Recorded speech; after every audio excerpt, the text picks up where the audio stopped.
Aleluia, graça e paz da parte do Senhor Jesus, amém?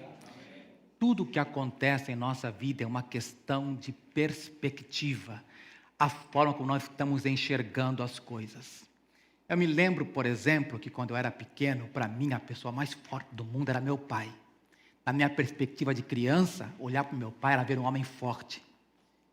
A pessoa mais bonita, a mulher mais linda que eu conheci foi minha mãe. Ela é uma mulher linda. Quando a gente cresce, a gente vê as coisas diferentes. A gente cresce e vê que o pai não é tão forte assim. E a mãe ficou velha. É uma questão de perspectiva. Quando a gente, por exemplo, eu me lembro que quando eu era garoto, eu ia para a praia, a pele trigueira, queimada do sol, e um dia eu encontrei um gringo lá. E o gringo, para mim, foi a pessoa mais diferente que eu vi na minha vida. Foi o primeiro gringo que eu vi, era muito pequeno. Eu olhei aquele homem imenso, a minha pele morena, ele era cor de leite. Aquele homem tão grande, loiro, e eu de cabelos negros. Olhei para aquele homem peludo, e eu pensei, meu Deus, onde ele deixou a espaçonave? Para mim, era um homem tão grande. Depois que a gente cresce, a gente vai percebendo que são pessoas como nós. É apenas uma questão de perspectiva. A maneira como uma criança vê a coisa não é como um adulto vê. Eu queria mostrar para você na Bíblia uma questão de perspectiva. Queria mostrar para você aquilo que está escrito no livro de Números, capítulo número 14. E vamos entender aquilo que a palavra do Senhor quer falar no nosso coração. Amém? Prepare o seu coração para a palavra do Senhor, no quarto livro de Moisés, o livro de Números, capítulo 14, e vamos entender a palavra do Senhor. Glórias a Deus. Estão aí? Então, levantou-se toda a congregação e alçaram a sua voz, e o povo chorou naquela mesma noite. E todos os filhos de Israel murmuraram contra Moisés e contra Arão, e toda a congregação lhe disse. A congregação lhe disse: se morréramos na terra do Egito, ou se morréramos neste deserto. E por que nos traz o Senhor a esta terra? Para cairmos à espada e para que nossas mulheres e nossas crianças sejam por presa? Não nos seria melhor voltarmos ao Egito? E diziam uns aos outros: levantemos um capitão e voltemos ao Egito. Então Moisés e Arão caíram sobre os seus rostos perante todo o ajuntamento dos filhos de Israel.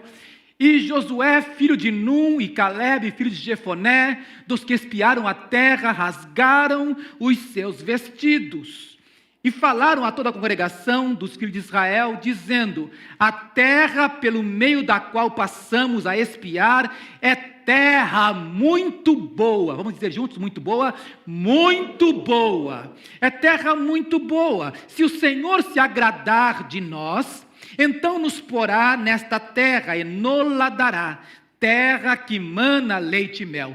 Tão somente não sejais rebeldes contra o Senhor, e não temais o povo desta terra, porquanto são eles o nosso pão.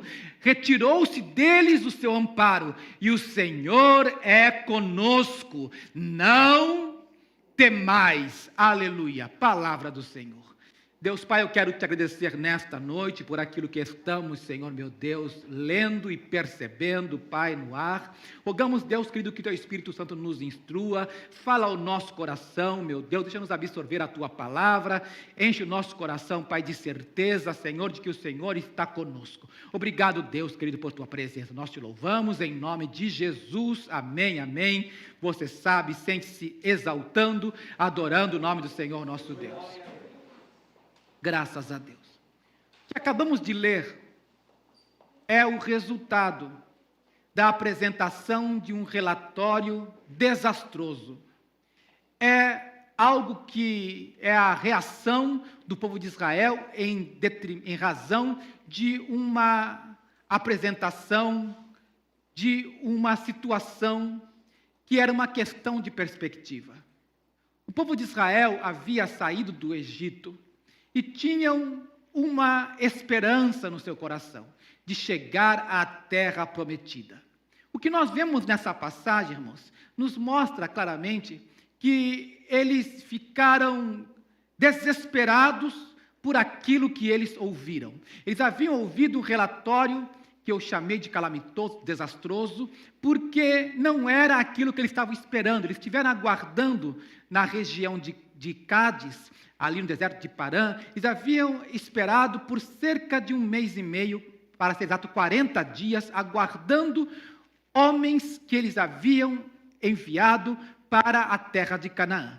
Eram os chamados espias. Irmãos, aqueles homens foram selecionados, foram escolhidos para uma missão especial. No capítulo 13, no capítulo anterior, está dito que estes homens eram maiorais, ou eram cabeças da casa de Israel.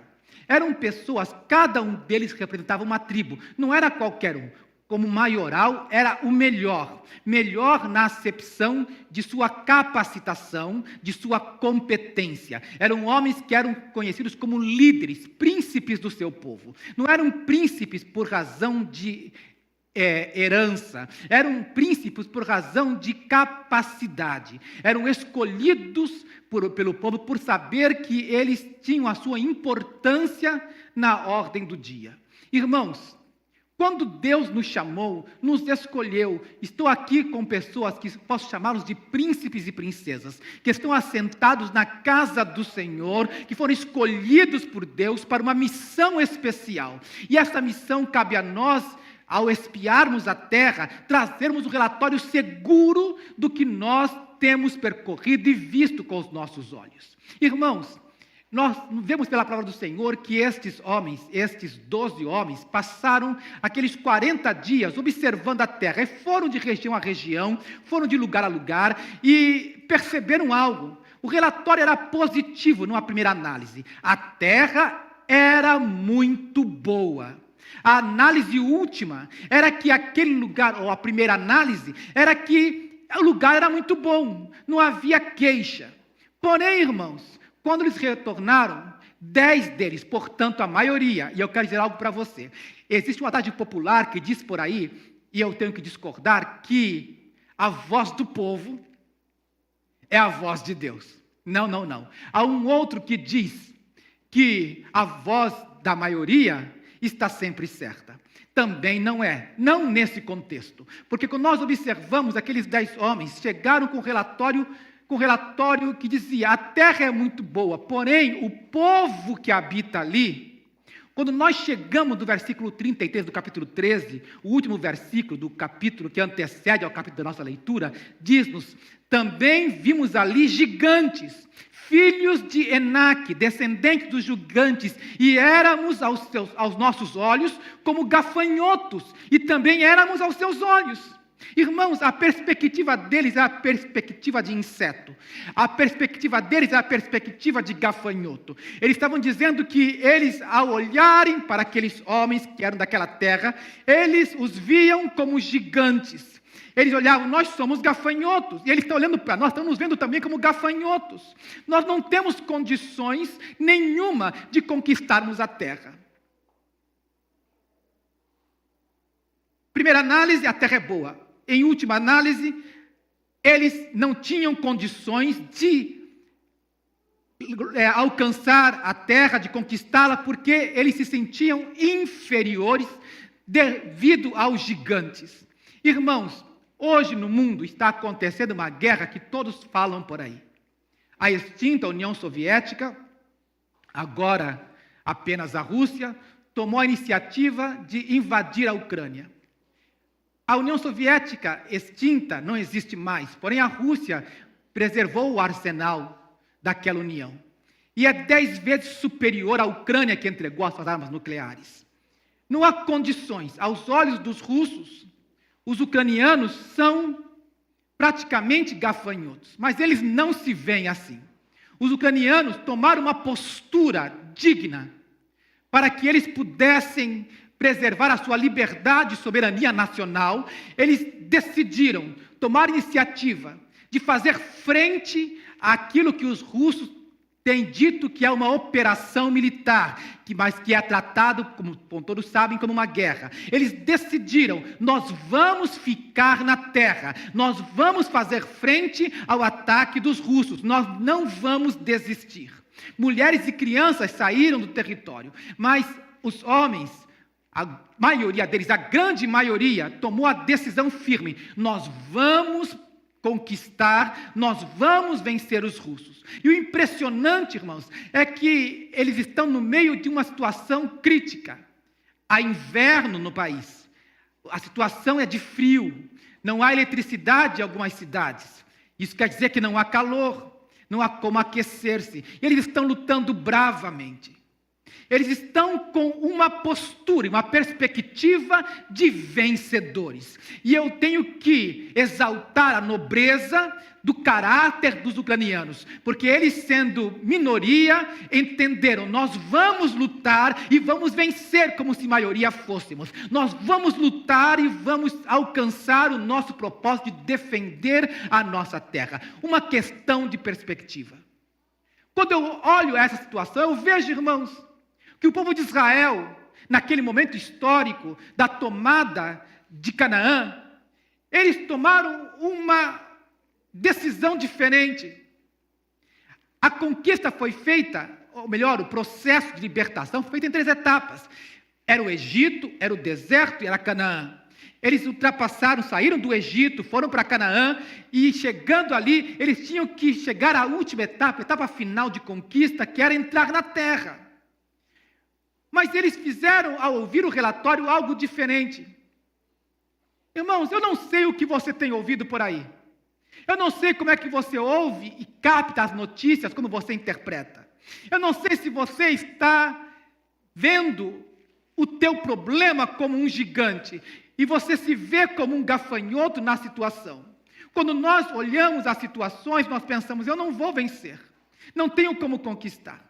Um dos gigantes mais temíveis, eu vou chamá-lo de o gigante do medo. Quando o gigante do medo nos assombra, nós paralisamos, nós achamos que nós não vamos conquistar, que nós vamos ser conquistados. Olhamos para o gigante do medo e não nos atrevemos a dizer, ainda que com medo: medo, em nome de Jesus, eu não te aceito, eu vou te vencer. Nós temos que tomar uma postura diante das circunstâncias e vencê-las pelo poder do nome do Senhor Jesus Cristo. Vença o teu gigante, vença o gigante do medo, não fique assombrado pela situação. O povo de Israel se esqueceu de algo muito importante. Eles deixaram o coração se dominar pelo medo, mas eles esqueceram da primeira fase deste processo, que era o Egito. Eles disseram: vamos voltar ao Egito. E voltar ao Egito é retrocesso, não é apenas retrocesso, é burrice.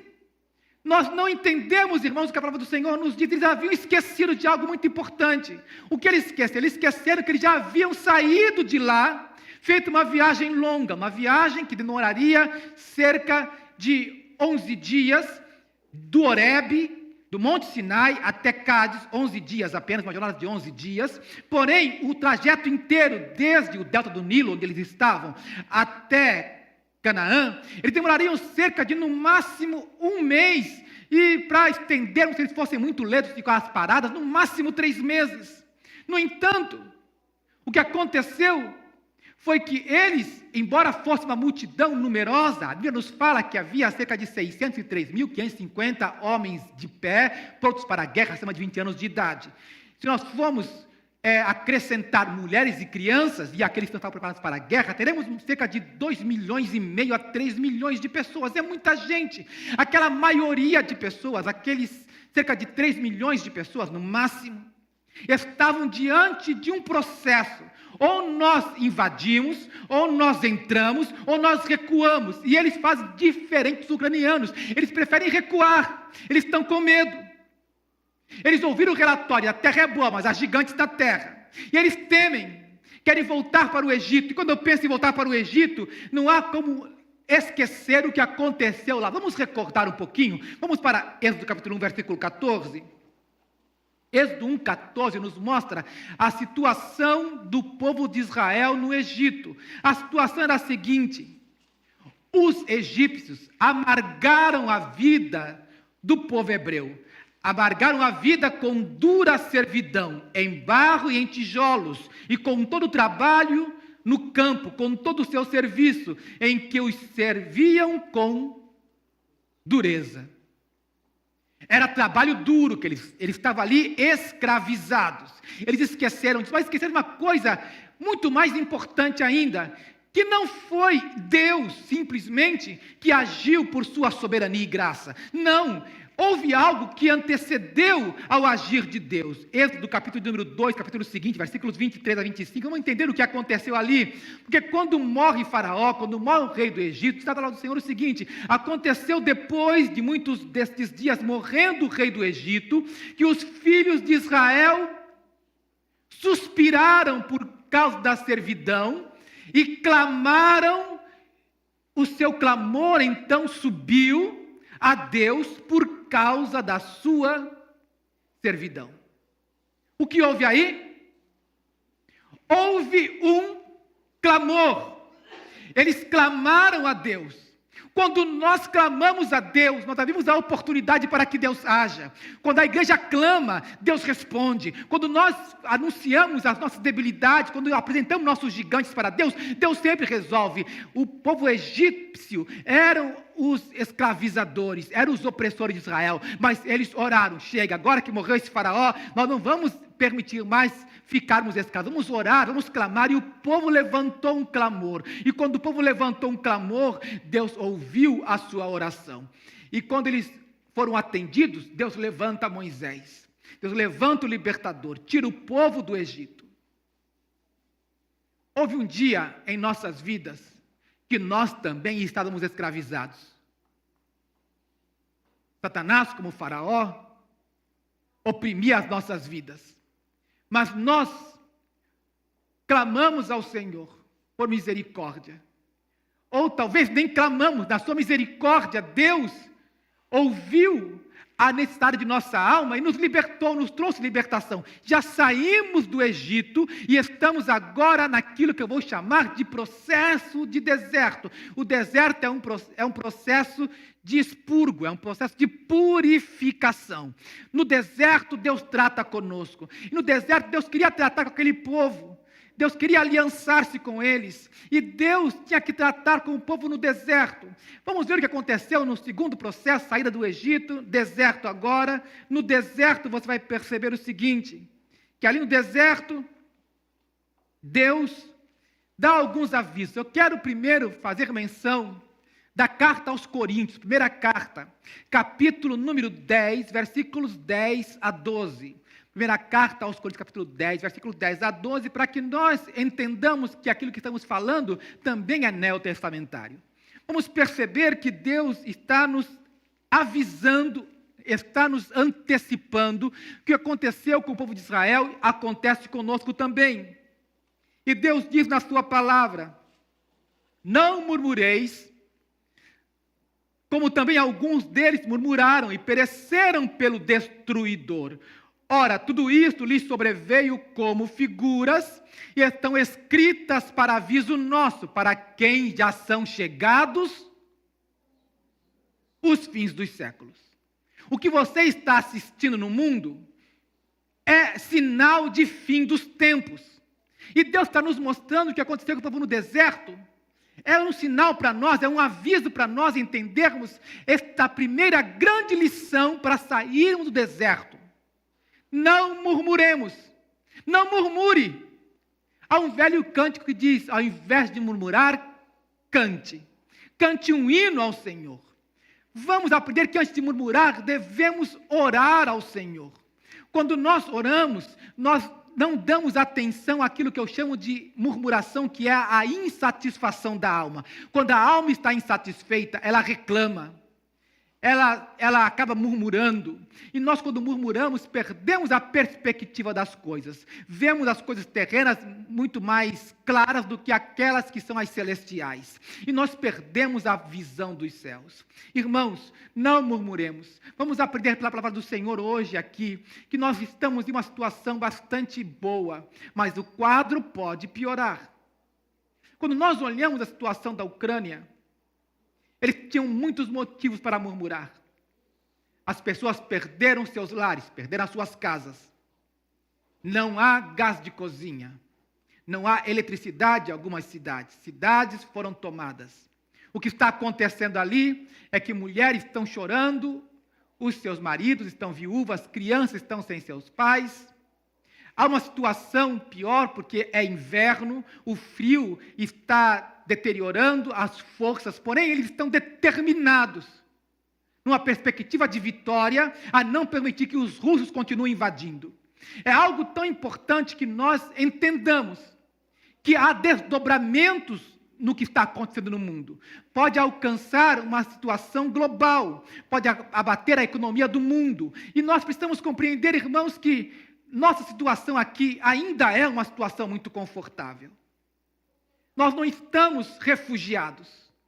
Nós não estamos fugindo de uma guerra. Estamos calmos e tranquilos diante de uma situação, sem perceber que nós não podemos aceitar relatórios pessimistas, não podemos aceitar relatório de maioria que diz, olha, não vai acontecer, olha, tudo que está acontecendo vai ser ruim para nós. Nós temos que entender que Deus tem uma perspectiva diferente para a igreja. Olhemos para aquele que é o autor e consumador da nossa fé. Olhemos para Jesus, creiamos que Ele está cuidando de nós, Ele está cuidando do seu povo, amém?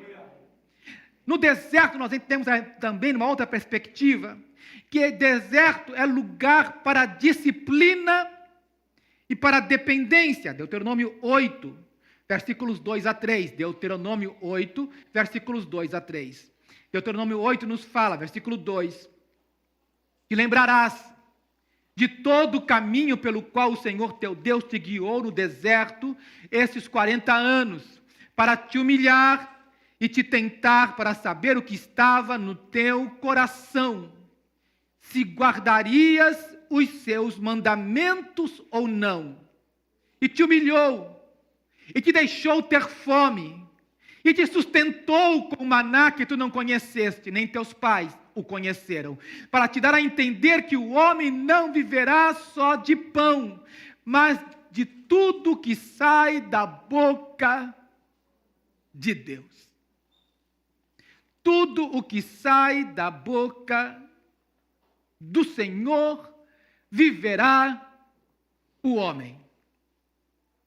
Quando nós lemos esse texto, eu percebo que o nosso sustento vem da boca de Deus. Deus, quando Ele está falando conosco por Sua palavra, para que nós não temamos as situações, que nós creiamos que Ele está conosco. E se Deus é por nós, irmãos, nós temos que confiar que nada será contra nós. Deus está a nosso favor. Eu creio, irmãos, que Deus está nos fazendo perceber que tempos de deserto acontecem em nossas vidas. Há tempos de deserto, há pessoas aqui neste salão que estão vivendo situação de deserto. Mas quero dizer uma coisa muito clara, o deserto vai passar, o deserto não fica para sempre. Se nós declaramos a palavra do Senhor, nós vamos entender que o deserto tem uma situação maravilhosa, que está em Deuteronômio capítulo 32, versículo 10. Deuteronômio 32, 10 nos fala o motivo do deserto, nos diz lá o seguinte, achou a Israel na terra do deserto, e num ermo solitário cheio de uivos, trouxe-o ao redor, instruiu-o e guardou como a menina do seu olho. Existem órgãos sensíveis, o olho é um deles.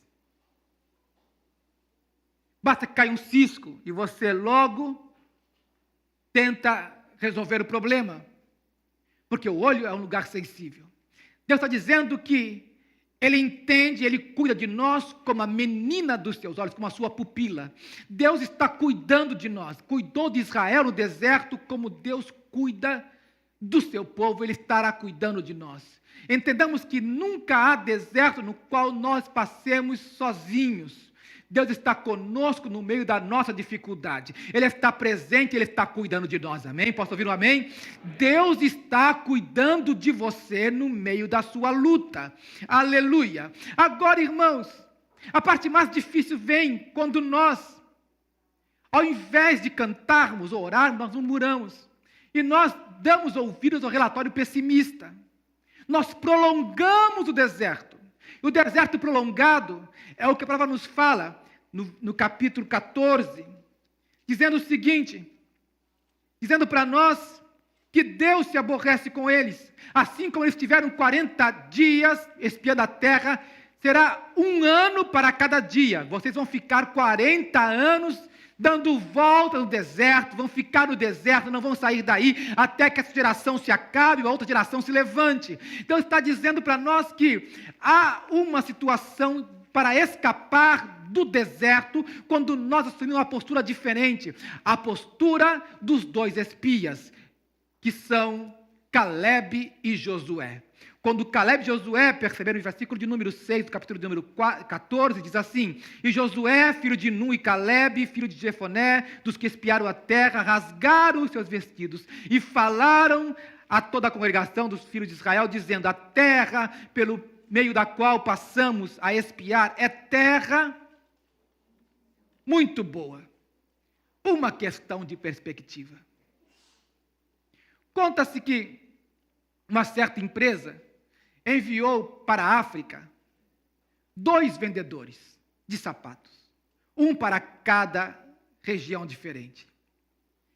A intenção de expandir os seus negócios, lhes deu hospedagem, pagou estadia, pagou-lhes todo o que era necessário. E um deles, ao ver, passando pela cidade, que as pessoas estavam descalças, ele simplesmente fez um telefone e disse: olha, me leva de volta, porque não há nenhuma possibilidade nem perspectiva de aumentar os negócios, porque ninguém compra sapato, todo mundo aqui anda descalço. Ao mesmo tempo, o outro vendedor disse: olha, manda rápido, manda muitos sapatos, porque ninguém aqui veste sapatos. É uma grande oportunidade para a empresa crescer. É tudo uma questão de perspectiva. Para alguns, não ter sapato significa não ter possibilidade de venda. Para outros, não ter sapato significa é a nossa chance, a nossa grande oportunidade. Quando você olha para a situação e vê, é a oportunidade para Deus agir na minha vida. O diferencial da história dos espias, esses 2, Caleb e Josué, eles definiram a situação da seguinte maneira, no versículo de número 8. Se o Senhor se agradar de nós, aleluia. Se o Senhor se agradar de nós, então nos porá nesta terra e nos dará a terra que mana leite e mel. Se o Senhor se agradar de nós. Deus quer se agradar do seu povo.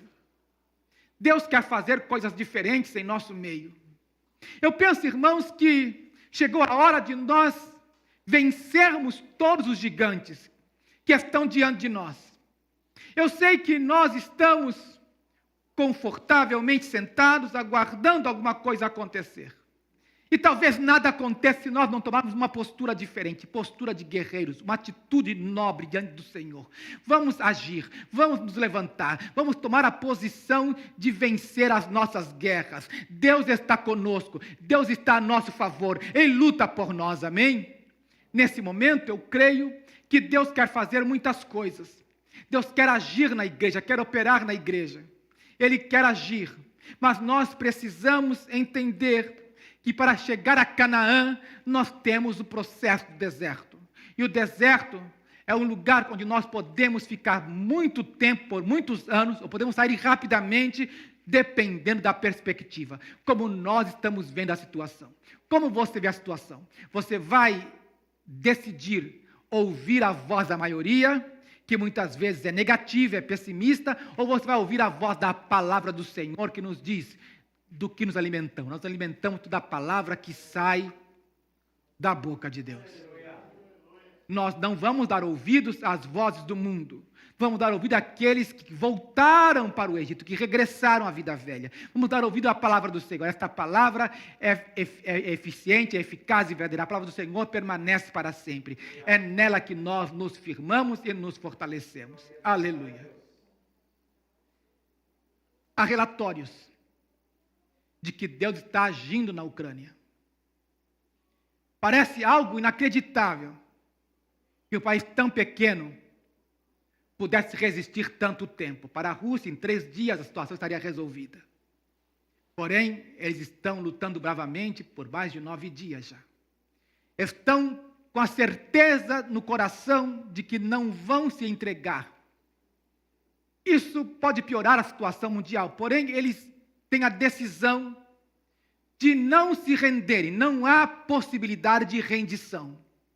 Talvez oportunidade de tratados de paz, conversação, 2 vezes tentaram e não resultou em nada porque nenhuma das partes cede. A Ucrânia não cederá a sua soberania nacional, não cederá a sua autonomia e independência. No entanto, a Rússia, tratando a situação como uma operação militar, acredita que, de alguma maneira, é um perigo que a Ucrânia se volte para o mundo ocidental, se volte para a comunidade europeia. É uma exposição ao perigo iminente de um ataque. Então, com base nessas suposições, a Rússia, como um gigante bélico 10 vezes maior que a Ucrânia, não vai abrir mão. Algo está acontecendo no mundo atual. Há relatos, há informação de alguns pastores da Ucrânia que Deus está fazendo milagres ali. Os tanques estão parando, não estão conseguindo avançar.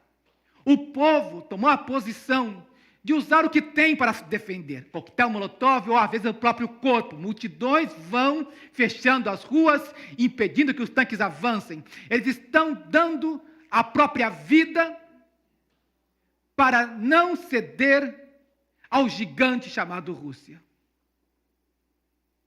Muitas vezes nós, com gigantes muito menores, nos rendemos, entregamos a situação, dissemos, eu não vou conseguir, não vou adiante, eu entrego, aceito, eu me rendo. Não, você não vai se render, você vai lutar bravamente, você vai lutar por sua família, por seu filho, por seu trabalho, por seu marido, por sua esposa, você vai lutar pela situação, você não vai aceitar que o gigante do medo venha perturbar a sua vida, venha vencer. Você não vai se render. Ouça bem, nós vamos vencer no nome de Jesus. Nós vamos lutar com as armas que nós temos, as armas poderosas que nós temos. O clamor ao Senhor. Vamos clamar ao Deus dos céus. Ele vai ouvir a nossa oração. Aleluia. Quando a igreja toma uma postura de não dar ouvidos ao relatório negativo, quando a igreja assume o seu papel na história, não somos derrotados, não chegamos até aqui para sermos vencidos pelos gigantes. Nós não somos gafanhotos, nós vamos invadir, nós vamos vencer, nós vamos resistir e vamos chegar até o fim, no nome do Senhor Jesus Cristo. Aleluia! É uma certeza que eu tenho, irmãos. O que é que te aflige? Será um diagnóstico médico? O que é que te aflige? Será uma dívida? O que é que te aflige? Será uma exposição? O que está acontecendo com o teu coração? O que está acontecendo? Estamos com medo do quê? Temos que assumir uma postura diferente. Vamos assumir a postura de ouvir o relatório de apenas 2 homens, Calebe e Josué. Vamos ouvir o que eles têm a dizer. Eles estão nos dizendo: não temais, se o Senhor se agradar de nós, nos dará a terra é muito boa. Vamos crer que o Senhor está falando, vamos confiar que o Senhor nos deu a vitória é nossa pelo poder do nome do Senhor Jesus Cristo. Fiquemos em pé. Glórias a Deus. Aleluia. Louvado seja o nome do Senhor. Aquele povo deu ouvidos à voz dos 10 espias. Não, Moisés nos trouxe até aqui para nos fazer morrer nesse deserto. Tomemos nossos filhos, nossas mulheres e voltemos para o Egito. Deus, estou cansado deste povo que já por 10 vezes tem murmurado contra mim. Vou destruir a todos. Farei de ti, Moisés, levantarei através de ti um novo povo. Moisés sabiamente intercede. Moisés disse: O Senhor é longânimo e grande em beneficência, que perdoa a iniquidade e a transgressão, que o culpado não tem por inocente, e visita a iniquidade dos pais sobre os filhos até a 3ª e 4ª geração. Perdoa, pois, a iniquidade deste povo, segundo a grandeza da tua benignidade, e como também perdoaste a este povo desde a terra do Egito até aqui. E disse o Senhor: conforme a tua palavra, também lhes perdoei. Deus perdoou. Porém, tão somente como eu vivo, que a glória do Senhor encherá toda a terra, e que todos os homens que viram a minha glória nos meus sinais que fiz no Egito, no deserto, e me tentaram essas 10 vezes, e não obedeceram à minha voz, não verão a terra que a seus pais jurei, até nenhum daqueles que me provocaram o verá. Perderam a grande bênção, vão perecer no deserto, porém os meus servos, o meu servo Caleb, porquanto nele houve um outro espírito, porque nele houve um outro espírito, versículo número 24 do capítulo 14, porque nele houve um outro espírito, porque nele houve perseverança. Que espírito há em nós? Qual é o espírito que temos? O espírito de bravura, de destemor. Somos bravos, somos valentes, somos o povo do Senhor, somos o povo que nos tomamos a posição, a postura de vencedores. Nós vamos declarar vitória em nome de Jesus, vamos superar as circunstâncias, vamos tomar a palavra do Senhor como arma de guerra, arma de vitória. Lembremos nossos irmãos ucranianos, lembremos do que eles estão tomando uma atitude nobre, valorosa, de não se renderem. Não nos renderemos. Vamos assumir uma postura clara diante dos nossos gigantes. Somos mais do que vencedores, por meio daquele que nos amou. Aleluia. Oremos a Deus.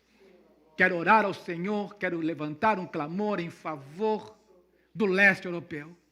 Vamos clamar ao Senhor pela Ucrânia. Vamos pedir ao Senhor que Deus dê graça ao seu povo que ali está. Vamos pedir ao Senhor misericórdia pelos refugiados que estão na Hungria, na Polônia, em grande quantidade, e também na Romênia.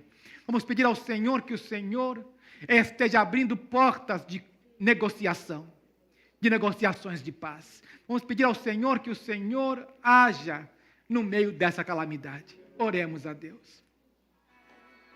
Deus Pai, nós cremos, Senhor, que Tu governas a história. Cremos, Senhor, meu Deus, que está perto aquilo que chamamos de os tempos do fim. Senhor Deus, sabemos, Pai, que esses são sinais dos tempos. Ouvireis de guerras e rumores de guerras. Olhai, não vos assusteis. Senhor Deus, nós oramos, Pai, por nossos irmãos que estão em sofrimento. Meu Deus, por aqueles, Senhor, que estão na linha de guerra, que estão, Senhor, meu Pai, na batalha.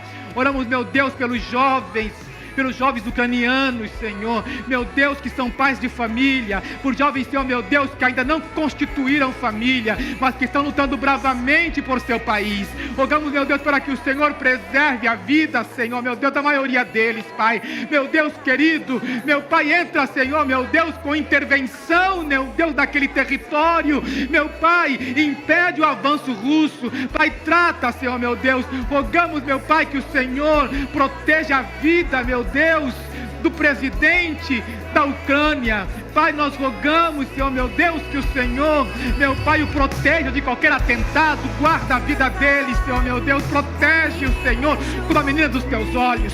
Pai, nós rogamos, Senhor, que o Senhor guarde o teu povo. Pai, abençoa aqueles refugiados, Senhor, meu Deus, estão, Senhor, estão sofrendo frio, estão, meu Deus, cruzando as fronteiras aos milhares. Senhor Deus, nós rogamos, Pai, meu Deus querido, provê livramento, provê, Senhor, meu Pai, a ação do Teu Espírito Santo em favor, meu Deus, daqueles que sofrem.